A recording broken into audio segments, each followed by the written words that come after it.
berasal dari Prancis dan bersumber pada aliran strukturalisme Prancis yang dipengaruhi oleh pemikiran filsuf Prancis, Jacques Derrida, dan dikembangkan oleh Kristeva. Mendefinisikan intertekstual sebagai ringkasan pengetahuan yang memungkinkan teks mempunyai arti.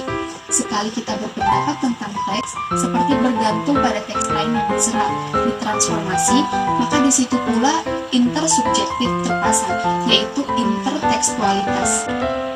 Karya sastra tidak lahir dari situasi kekosongan budaya.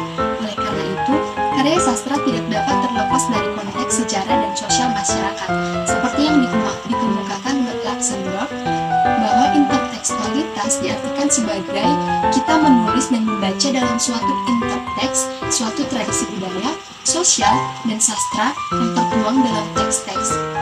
Kajian intertekstual berangkat dari asumsi bahwa kapanpun karya ditulis, ia tidak mungkin lahir dari situasi kekosongan budaya.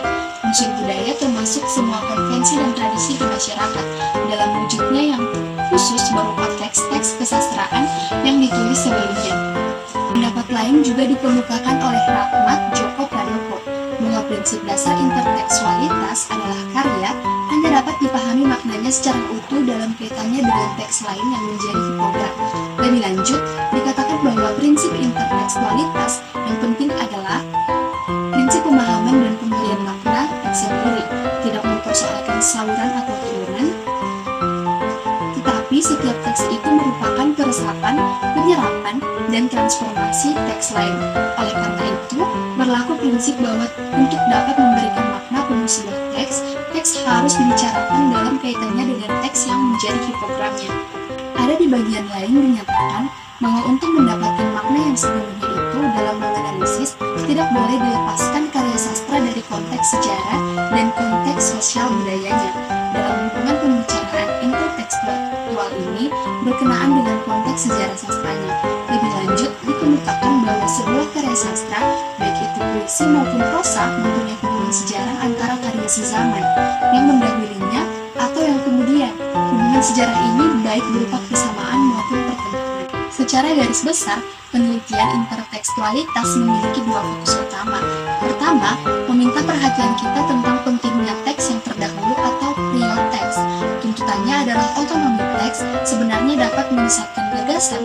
Sebuah karya memiliki arti karena dalam hal-hal tertentu telah dituliskan lebih dahulu oleh pengarang lain.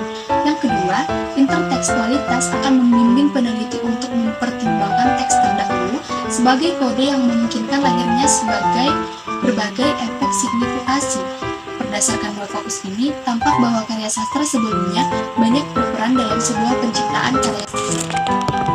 Beberapa pendapat tersebut jelas menegaskan bahwa prinsip intertekstualitas mendekatkan terjadinya proses keberlangsungan pemaknaan secara luas antara teks-teks yang kemudian dan teks-teks yang terdahulu.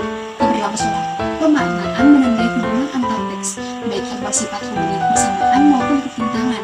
Karya sastra yang berlatar belakangi penciptaan karya sastra sesudahnya tersebut sebagai hipogram, sedangkan karya yang diciptakan berdasarkan hipogram disebut karya transformasi.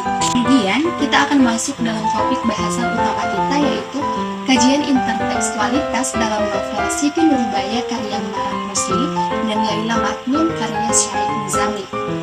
Kedua cerita novel Laila Majnun karya Syahid Nizami dan novel Siti Nurbaya Cinta karya Marah Rusli yakni memiliki unsur tema yang hampir sama, yaitu tentang perjuangan cinta sejati sepasang kekasih yang mengalami cobaan atau hambatan namun menyatu dalam sebuah keabadian menggunakan sudut pandang yang sama, yakni sudut pandang orang ketiga. Selain persamaan itu, ada juga perbedaan, yakni terletak pada struktur gaya bahasa dan latar sosial.